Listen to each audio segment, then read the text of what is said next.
As our viewers will probably know, the first and the second of the month is when you generally get a sense of the wholesale data for auto companies in India, but they don't necessarily give you a breakdown of the individual segments. Still, there's quite a lot that you can glean from that. Remember, March was the data that we're talking about, and therefore you get a picture for the whole of FY24. Hersh, we're still waiting for some key data. Bajaj Auto, I think, is imminent. But then you've got a sense of quite a few of these sectors. Let's start with two-wheelers and then let's progress through the others as well. Well, yes. So, Alex, on the two-wheeler front, March slightly weak is how one can sum it up. But overall, FY24 has been heartening because it's been a bit of a beat overall for the full year. But March slightly on the weaker side. Less than expected. It's possibly also something to do with the electric two-wheeler side of things, because your subsidies are going to go away from April, and therefore the offtake there was slightly weaker.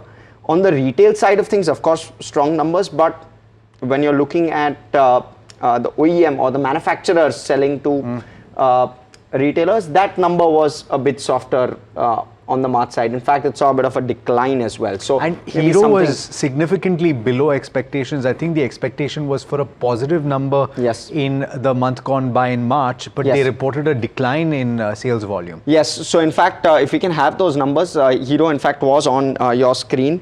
543,000 roughly was the estimate.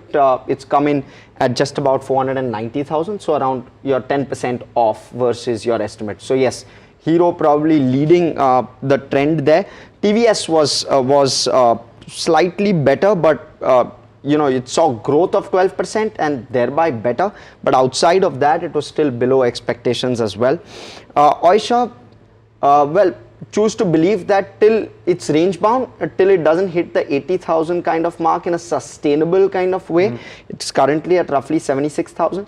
Till it doesn't hit that 80,000 kind of number in a sustainable manner, a re-rating, a significant re-rating is not something that one can We'll have to also consider the appetite of new launches that they have in the offing. Let's talk about PVs as well, because Maruti Suzuki, not too much to speak of, and SUVs continue to be the story to track. Yes, absolutely. SUVs continues to be extremely strong. 31% continues to be the kind of market share that SUVs it's holding up at a fairly high base. So that's a fairly good kind of a number. But where overall PV is concerned, also not a bad set. The base has gotten reset, it's gotten higher. So FY25 from that perspective would be interesting to look for, because the growth number likely should be lower given the higher base of FY24. So PV is definitely the bright spot in the entire auto space, no doubt about that. And we'll have to see how the EV segment within that also starts ramping up. Of course, we have a management conversation with Maruti Suzuki lined up for you, and I believe there is going to be a chat about what their strategy on EV is. But let's also talk about the CV side, and I think I will add tractors into this as well. What's the picture there? For tractors in particular, it's a little miserable.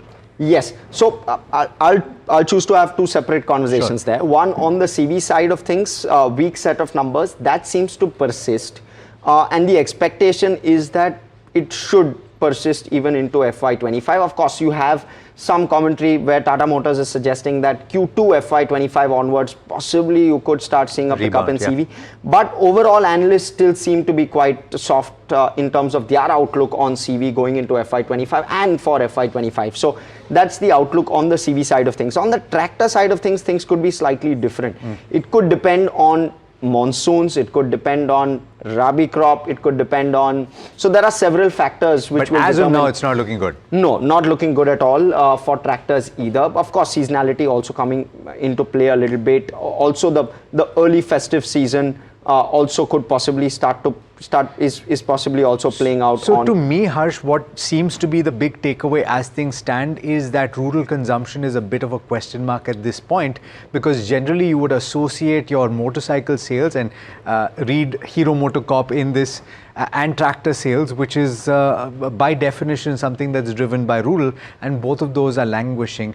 That seems to be the takeaway for me. Is that something that you concur with? Yeah, absolutely. So I do believe that rural is possibly a bit of a drag at the moment, and a rural pickup could see a good pickup both on the tractor side of things as well as on the two-wheeler side of things. At the moment, as I said, PV being the bright spot, but outside of that, for two-wheeler and your tractors to really pick up, you will require rural to start to participate. All right. So on that note, let us know what you think about the numbers and whether or not you're enthused in any particular segment. As Hersh has pointed out, PV continuing to be the bright spot.